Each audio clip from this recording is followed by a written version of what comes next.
नमस्कार दोस्तों, मेरा नाम है विजय कुमार और आप देख रहे हैं कॉमिक्स पिटारा चैनल को। दोस्तों, हम लोग कॉमिक्स पढ़ रहे थे भूत भविष्य, जो कि भोकाल और इंस्पेक्टर स्टील की कॉमिक्स है। इसका पहला और दूसरा पार्ट मैंने अपने चैनल पे अपलोड कर दिया है। पहले और दूसरे पार्ट में मैंने इस कॉमिक्स को 50 पेज तक कवर कर लिया था।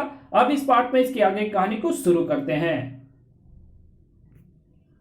और अब मेरी विद्या की परीक्षा थी। मैंने अपना कार्य आरंभ कर दिया और अंततः बड़ी ही कठिनाई से मैं नक्षत्रों एवं ग्रहों को उस रेखा में ला पाया जिसकी सहायता से ऐसा योग लिखा जाए कि भविष्य के संसार का कोई महान योद्धा अपने संसार में आ पहुंचे। और अपने उस कार्य में अंततः आपने सफलता प्राप्त की। ये यहाँ आ पहुंचा, परंतु जब इसकी स्मृति ही इसके साथ नहीं है तो इसे अपने और अपनी शक्तियों के बारे में कैसे पता चलेगा, और उसे ये कैसे पता चलेगा कि भोकाल उसका शत्रु है। मैं उसे बताऊंगा, मैं उसे उसकी शक्तियों के बारे में भी बताऊंगा और भोकाल के बारे में भी।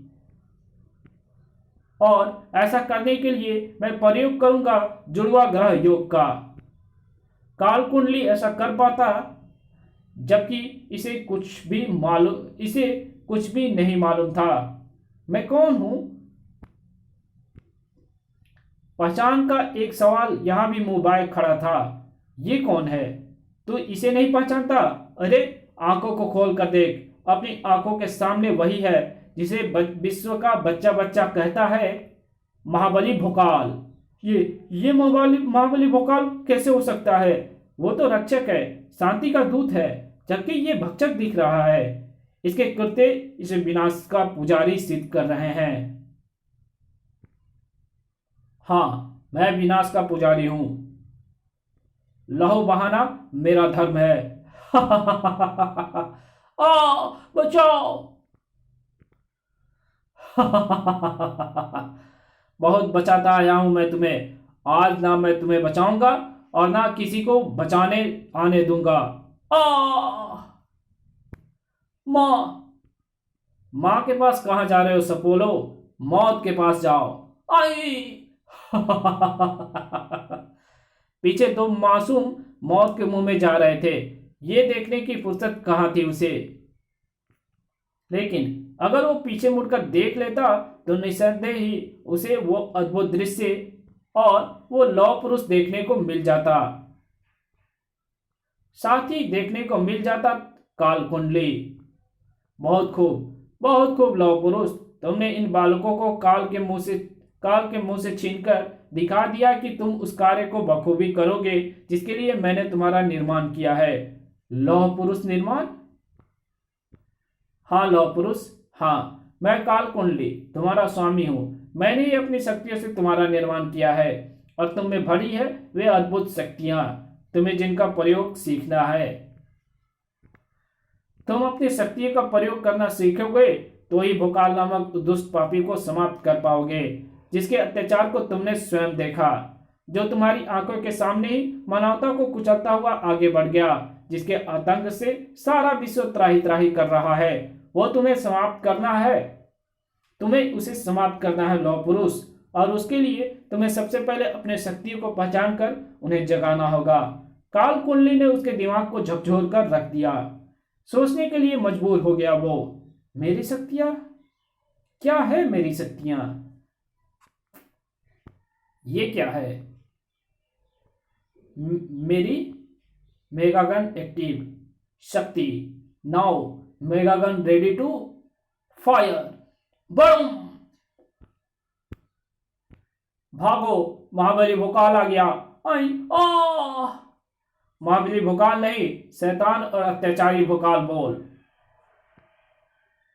भोकाल काल भोकाल बोल। आ कुछ का ही नहीं, बहुतों का काल बना हुआ था भोकाल। लेकिन अचानक उस काल को रुक जाना पड़ा, क्योंकि बीच में आ गई थी वो स्टील की दीवार। रुक जाओ, मुझे रोकने आया है तू? लगता है तेरा काल आया है। अभी अपनी तलवार से तेरे शरीर के हजारों टुकड़े करता हूं। ओह बड़ूं बड़ूं, तेरे अत्याचार के दिन अब खत्म। तेरे साथ ही बड़ूं, खचाक खचाक। एक अत्याचारी का अंत हुआ। नहीं, अगर ये ऐसे ही समाप्त होना होता तो अब तक ये हजारों बार समाप्त हो चुका होता। ये अत्यधिक मायावी और शैतानी शक्तियों का स्वामी है। तुमने इसे यहां मारा है, लेकिन अपनी शक्तियों के बल पर यह कहीं और जी उठा है। उसकी 19 असीमित शक्तियों के साथ उसे समाप्त करने के लिए ही मुझे विवश होकर तुम्हारा निर्माण करना पड़ा। मुझे इसे समाप्त करने के लिए क्या करना होगा? इसके लिए तुम्हें उस अत्याचारी मायावी को इस राज्य के दक्षिण में स्थित मरु क्षेत्र में बुलाना होगा। समस्त ब्रह्मांड में बस मरु क्षेत्र ही ऐसा स्थान है जहां उसे समाप्त किया जा सकता है, क्योंकि मरु क्षेत्र शापित क्षेत्र है। इस क्षेत्र में उसकी कोई भी मायावी शक्तियां कार्य नहीं करेगी। वो मरु क्षेत्र में पहुंचेगा कैसे?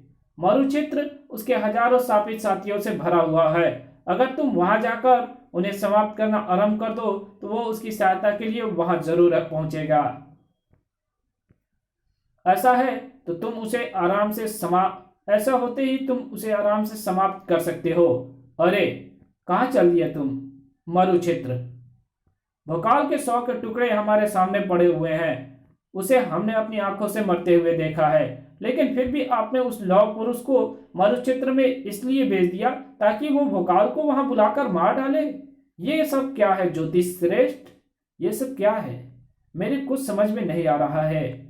काल कुंडली की चालें इतनी आसानी से तुम जैसों की समझ में आ जाए तो फिर सारा विश्व काल कुंडली का लोहा क्यों माने? खैर, मैं समझाता हूं तुम्हें। याद होगा कि मैंने अभी कुछ समय पहले जुड़वा ग्रह का योग का नाम लिया था। ये एक बहुत ही विचित्र योग है। इसमें जुड़वा ग्रहों का आवाहन करना पड़ता है। आवाहन पर आए जुड़वा ग्रह की छाया जिस भी वस्तु या व्यक्ति पर पड़ती है उसका हूबहू प्रतिरूप तैयार हो जाता है। मैंने उन ग्रहों का आवाहन करके उसके छाया भोकाल पर डाली थी और भोकाल का प्रतिरूप तैयार कर दिया था। सुदूर राज्य की एक विशेष बैठक में रवाना होते भोकाल को इस बात की सपने में भी भनक नहीं लगी। जुड़वा ग्रह के प्रभाव से उत्पन्न प्रतिरूप में एक बहुत बड़ी कमी होती है। उसमें उस व्यक्ति की बुद्धि नहीं होती जिसका वो प्रतिरूप होता है, यानी बुद्धि से एकदम खाली होता है। उसमें जो भर दिया जाए वो वही करता है। मैंने भी भोकाल के प्रतिरूप की बुद्धि में विनाश और अत्याचार भर दिया। बस वो ऐसा ही करने निकल पड़ा। चूंकि भोकाल राज्य में नहीं था, इसलिए सभी ने उसे भोकाल समझा। क्या ये सब करने की आवश्यकता थी? भविष्य से आए उस योद्धा के मस्तिष्क में ये बैठाने के लिए कि भोकाल अन्यायी है, पापी है, विनाशक है, मानवता का दुश्मन है, उस सब की आवश्यकता थी। और ऐसा मायावी जिसे समाप्त करना अत्यंत दुष्कर है। तो क्या आपकी भोकाल को मरु क्षेत्र में समाप्त करने वाली कहानी सत्य है? नहीं, वो कहानी मुझे इसलिए गढ़नी पड़ी ताकि भविष्य से आया वो योद्धा मरु क्षेत्र में रहने वाले कोढ़ी, लाचार, रहस्यमय रोगों से ग्रस्त लोगों पर उन्हें भोकाल का साथी समझकर अत्याचार करे और भोकाल उनकी सहायता करने पहुंचे। क्योंकि मरु क्षेत्र में रहने वाले उन लोगों की देखभाल और संरक्षण भोकाल की देखरेख में ही होता है। उन पर होता अत्याचार देखकर भोकाल क्रोध से तिलमिला उठेगा और उसी क्रोध में उस योद्धा के हाथों मारा जाएगा। काल कुंडली ने जो सोचा था ठीक वही हो रहा था। बड़म! भविष्य के कानून का वो रखवाला वैसा ही कर रहा था। बड़म! बड़म! महाबली भोकाल, बचाओ हमें! बुलाओ उसे आना होगा। भोकाल आया। बस बहुत हुआ। भड़ाक! अब ये सब तेरे साथ ही समाप्त होगा। अत्याचारी शैतान आ गया, बचेगा नहीं। Aim set fire! रेट रेट रेट! ओ बड़म! ओफ! बड़ा! ये आग्नेय अस्त्र तुझे बचा नहीं पाएगा। Searching mode, enemy main powers, sword shield. Searching mode, unidentified powers, extreme destroyer. पास ही अपने साथी के साथ खड़ा काल कुंडली भी सांसें रोके उस लड़ाई को देख रहा था। महाबली भोकाल अपने महान योद्धा पर भारी पड़ रहा है। महाबली भोकाल आपके महान योद्धा पर भारी पड़ रहा है। नहीं, उसके लड़खड़ाने का अर्थ ये नहीं है कि वो पराजित हो गया। वो संभलेगा मेरे सपनों को पूरा करने के लिए। काल कुंडली का विश्वास गलत नहीं था। स्टील जल्दी ही संभला, भोकाल को संभलने का मौका ना देने के लिए। ढाल और तलवार इसकी सबसे बड़ी ताकत है। उनको इसके हाथ से छूटना चाहिए। एक्सट्रीम हीट बीम आधुनिक दुनिया की उस सबसे घातक बीम ने क्षण भर के लिए भोकाल जैसे शख्स को भौचक्का कर दिया। ओफ! विचित्र राक्षस के अस्त्र से निकली किरणों ने मेरी ढाल को अत्यधिक गर्म कर डाला है। Temperature 1200 Celsius. इसके प्रत्युत्तर में मुझे तुरंत ही अपनी तलवार में समाई ज्वाला शक्ति का प्रयोग करना होगा, नहीं तो मेरी तलवार और ढाल मेरे हाथ से छूट जाएगी। स्टील भोकाल से पहले सक्रिय हुआ, परिणाम भोकाल के हाथ से छूटने से नहीं रुक पाया। ढाल को हाथ से छूटने से नहीं रोक पाया भोकाल, लेकिन आश्चर्य की अतिमात्र यही तक तय नहीं थी। एक ऐसा आश्चर्य तो अभी सामने आने वाला था जिसने भोकाल को भी आंखें फाड़ने के लिए विवश कर दिया। ये मैं क्या देख रहा हूं? उसने मेरी ढाल को अपने हाथ में उठा लिया, जबकि मेरी ढाल में यह शक्ति है कि जैसे ही कोई पापी उसे छूता है वो लोप होकर वापस महागुरु के पास पहुंच जाती है। ढाल अभी भी उसी के हाथ में है। ओह, कहीं इसका अर्थ ये तो नहीं? बाक! ओह! वो अपने हाथ में थमे अग्नेयास्त्र के भीषण वारों से मुझे समाप्त करने की ताक में है, और वो ऐसा कर भी डालेगा अगर मैंने अपनी ज्वाला शक्ति का प्रयोग नहीं किया तो। लेकिन अब मुझे ज्वाला शक्ति का प्रयोग थोड़ा ध्यान से करना होगा, क्योंकि मेरी ढाल को धारण करके उसने मेरी विचारधारा को बदल दिया है। ओह! भोकाल ने स्टील की मेगागन को अपना निशाना बनाया था, लेकिन तलवार उसके हाथ में भी ना रह पाई। टनाक! अपने पैरों में मौजूद हाई स्पीड स्केट्स के बल पर बिजली की गति से भोकाल तक पहुंचा स्टील। Skates active. ओफ! बहुत बल है तुझमें, और जब तक तुझमें ये बल है तब तक तू मेरी बात नहीं समझेगा। इसलिए तेरी इस बल के घमंड को चूर चूर करना होगा। धड़ाक! भूत की इस दुनिया में जो घट रहा था उसका असर भविष्य की इस दुनिया तक हो रहा था। अमर के दिमाग से जुड़े कंप्यूटर उसके दिमाग की फ्रीक्वेंसी को पकड़ रहे हैं। इसकी मदद से मैं अमर की उपस्थिति का भी पता लगा सकता हूं और उस चिप को बना सकता हूं जो उस तक पहुंचने वाली मेरे टाइम मशीन को पूरा करेगी। अमर के दिमाग की फ्रीक्वेंसी और तेज हो रही है। अब मेरे कंप्यूटर को उस तक पहुंचने में ज्यादा देर नहीं लगेगी। जल्दी मेरा यार मेरे सामने होगा। खुशी के मारे आंसू निकल रहे थे डॉक्टर अनीस की आंखों में। काश वो जान पाता कि इस समय उसका यार ऐसी हालत में था जिसके लिए उसे जीवन भर रोना पड़ सकता था, क्योंकि उसका मुकाबला भोकाल से था। लेकिन कम वो भी कहाँ था। भोकाल को अपनी हड्डियां के जोड़ों के कड़कने की आवाज सुनाई दी, लेकिन सिर्फ एक क्षण के लिए, क्योंकि अगले क्षण स्टील के जोड़ों के चीखने की आवाज वातावरण में गूंज रही थी। टनाक! भोकाल अपने बाहुबल का आश्चर्यजनक प्रदर्शन कर रहा था। स्टील भी अपने बाजुओं की ताकत को दिखाने में पीछे नहीं था। कड़ाक! फुर्ती के मामले में भोकाल से कोसों पीछे था स्टील, और भोकाल अपनी फुर्ती का सही इस्तेमाल करके अपने प्रतिद्वंदी को अपने प्रहारों का निशाना बनाना खूब जानता था। कड़ाक! धड़! ओह! Anees! Found connection connected. Anees! हाँ मेरे दोस्त, हाँ तुम्हें सुन रहा हूं। बोल कहाँ है तू? ओह, low battery, need to be recharge. ओह नहीं, अमर की बैटरी खत्म हो रही है, उसे तुरंत ही रिचार्ज की जरूरत है। खत्म होती बैटरी के साथ तो वो कभी वापस नहीं आ पाएगा। अब क्या हो गया? अब क्या होगा? उम्मीद का दामन हाथ से छूटने लगा तो हाथ खुदा को याद करने के लिए उठ गए। तू इतना पत्थर दिल नहीं हो सकता। मेरे दोस्त के इतना पास ले जाकर तू मुझसे उससे दूर नहीं कर सकता। तुझे उसे वापस लाने का कोई कोई रास्ता बनाना होगा, नहीं तो तेरी बताई राह पर चलने वाला एक सच्चा मुसलमान मुसलमान नहीं रहेगा। इंस्पेक्टर स्टील को सचमुच खुदाई करिश्मे की जरूरत थी। लो बैटरी, लेकिन करिश्मे इतनी आसानी से कहाँ होते हैं।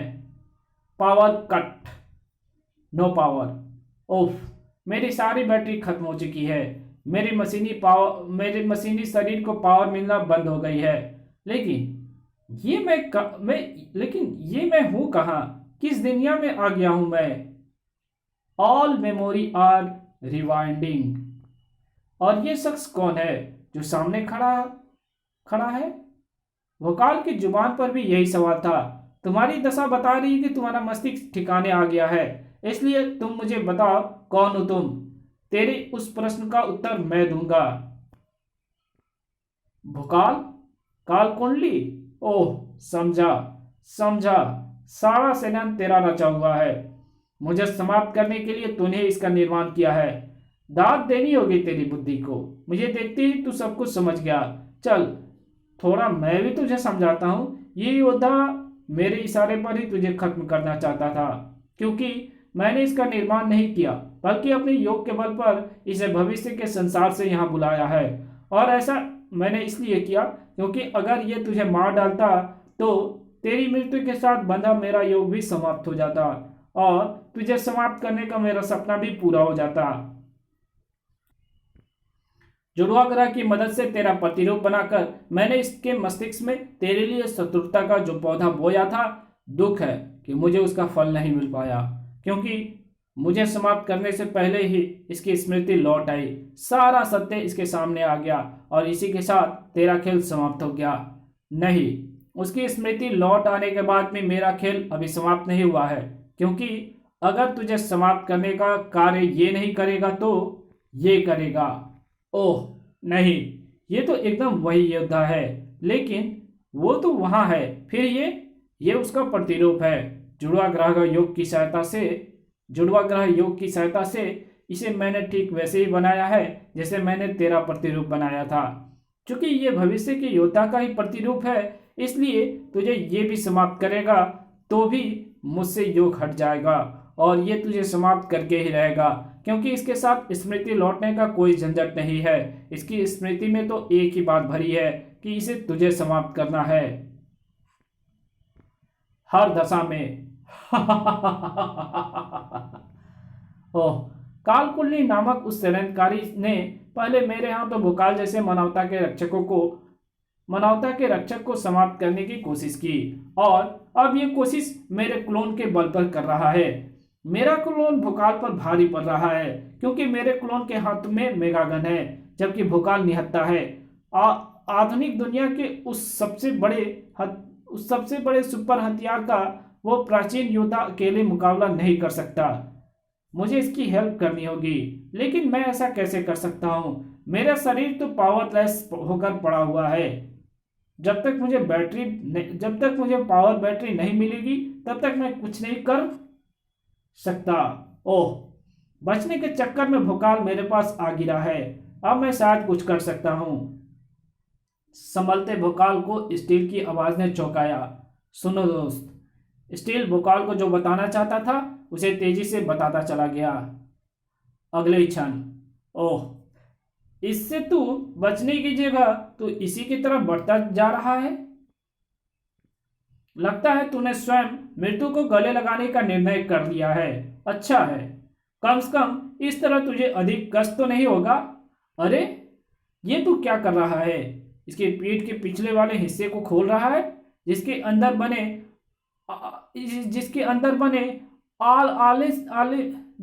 बने आले में एक छोटा सा बक्सेनुमा यंत्र रखा हुआ है।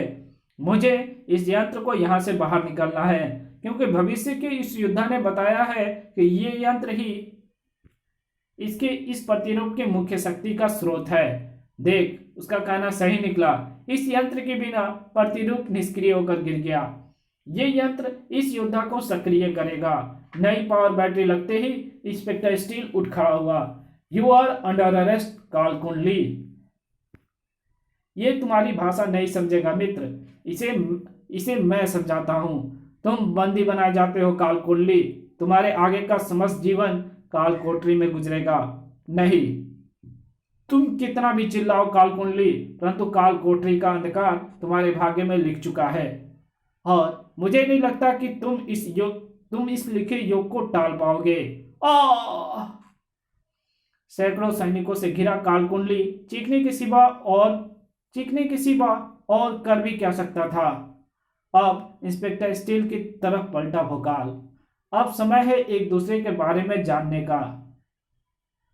और जब दोनों ने एक दूसरे को जान लिया तो मुझे इस दुनिया में बुलाने वाले उस अपराधी का तो भाग्य तय हो गया, लेकिन मेरा क्या होगा? क्या मेरे भाग्य में भूतकाल की इसी दुनिया में रहना लिखा है? नहीं, तुम्हें इस दुनिया से ले जाने के लिए मैं यहां जो आ गया हूं। अनीस दौड़कर इंस्पेक्टर स्टील से लिपट गया। स्टील, ओह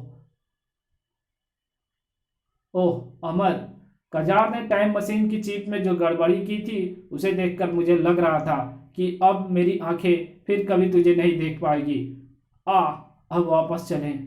ठहरिए, आप ऐसे वापस नहीं लौट सकते हमारा आतिथ्य स्वीकार किए बिना। ये कौन है? भोकाल ने अपने बारे में सब कुछ बताया और जब भोकाल चुप हुआ तो इंस्पेक्टर स्टील बोल उठा, माफ करना दोस्त, हम यहाँ एक पल भी नहीं रुक सकते क्योंकि अपराध और अपराधियों से त्रस्त राजनगर को मेरी जरूरत है, ठीक वैसे ही जैसे विकासनगर को तुम्हारी जरूरत है। विकासनगर के प्रति अपने कर्तव्य को खूब समझता था भोकाल, इसलिए उसने अब फर्ज की उस मशीन को रोकने की कोई कोशिश नहीं की। शायद ही हम दोबारा कभी मिल पाए। इसी के साथ ये कहानी खत्म होती है। मिलेंगे एक और नई कॉमिक्स में, तब तक के लिए बाय। वीडियो अच्छी लगी तो वीडियो को लाइक कर देना, चैनल पे पहली बार आया तो चैनल को सब्सक्राइब कर देना। मैं मिलता हूं आपसे एक और नई वीडियो में, तब तक के लिए बाय।